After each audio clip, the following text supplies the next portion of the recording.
Section 4.3. Understanding feelings. As you have learned, emotions are physiological, behavioral, and/or communicative reactions to stimuli that are cognitively processed and experienced as emotional.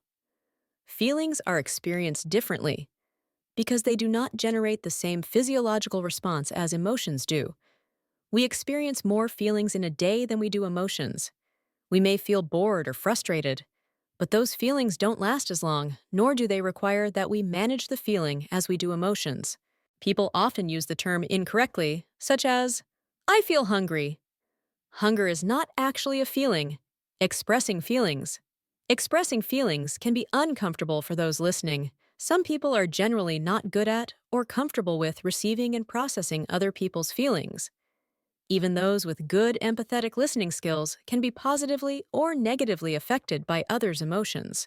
Despite the fact that expressing feelings is more complicated than other forms of expression, sharing is an important part of how we create social bonds and empathize with others, and it can be improved.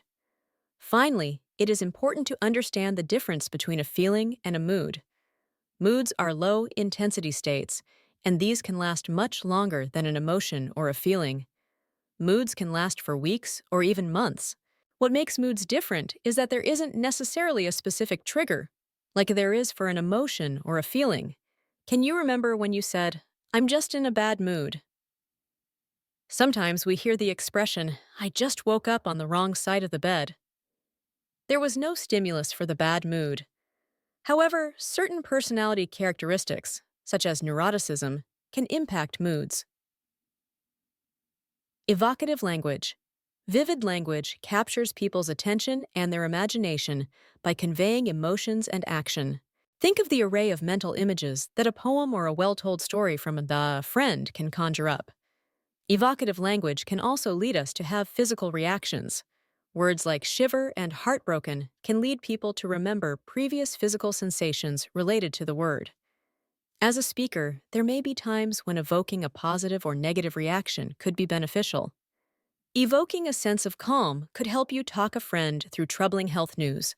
Evoking a sense of agitation and anger could help you motivate an audience to action. When we are conversing with a friend or speaking to an audience, we are primarily engaging others' visual and auditory senses. Evocative language can help your conversational partner or audience members feel, smell, or taste something as well as hear it and see it. Good writers know how to use words effectively and effectively. A well-written story, whether it is a book or screenplay, will contain all the previous elements. Some words are so evocative that their usage violates the social norms of appropriate conversations. Although we could use such words to intentionally shock people, we can also use euphemisms or less evocative synonyms for or indirect references to words or ideas that are deemed inappropriate to discuss directly. We have many euphemisms for things like excretory acts, sex, and death. While euphemisms can be socially useful and creative, they can also lead to misunderstanding and problems in cases where more direct communication is warranted, despite social conventions. Polarizing language.